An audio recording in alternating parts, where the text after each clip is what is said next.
हाय नमस्कार सगळ्यांना। तर गोड ऊसाची कडू कहाणी अशी सत्य घटना घडलेली बघा। बीड जिल्ह्यामधली घटना आहे ती। आणि गणेश डोंगरे असं त्या मृत व्यक्तीचं नाव आहे। ऊसाची ट्रॉयली त्यांच्या अंगावरती पडून त्यांचा दुर्दैवी अंत झाला। अश्विनी डोंगरे असं त्यांच्या पत्नीचं नाव आहे। तर गणेश डोंगरे यांच्या आत्म्यास भावपूर्ण श्रद्धांजली, शांती लाभो त्यांच्या आत्म्याला। आपल्या सगळ्याकडून हीच मला समजा आता काहीच नाही करू शकत आपण आता गेलेल्या माणसासाठी। पण त्यांच्या पत्नीला देवाने त्या संकटातून बाहेर पडायची ताकद द्यावं, हे आपल्या सगळ्यांनी देवाला प्रार्थना करा की त्यांच्या या संकटातून त्यांच्या पत्नीने हळूहळू बाहेर पडलं पाहिजे।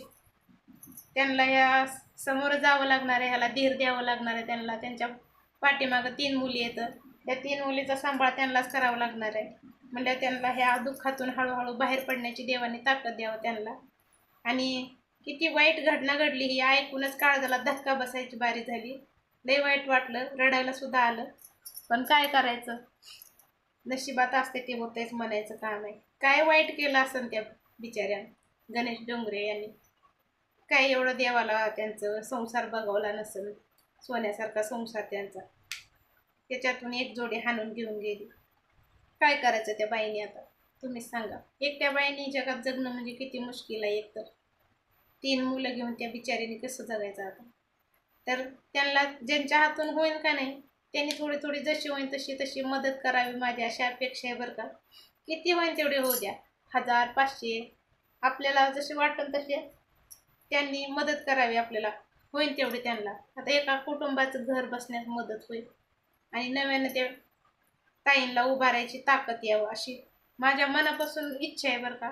मग तुम्हाला कसं काय वाटतंय ते तुम्ही सांगा। पण खूपच वाईट झालं, त्या 3 मुलांच्या डोक्यावरचं बापाचं मायेचं छत्र उडून गेलेलं आहे। वाईट घडलंय, खूपच वाईट घडलंय। इथून मागं कधीच इतकं वाईट वाटलं, इतकं वाईट। पोट भरण्यासाठी गेलेल्या कामगारावर असा वाईट वेळ यावं म्हणजे किती विचित्रच घटना आहे का नाही।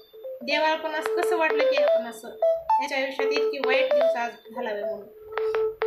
तर जाऊ द्या, नशिबाच्या पुढं काही नाही। पण माझी अशी भावना आहे की आपण होता होईल तेवढे सगळ्यांनी मिळून त्यांना मदत केली पाहिजे। बाय.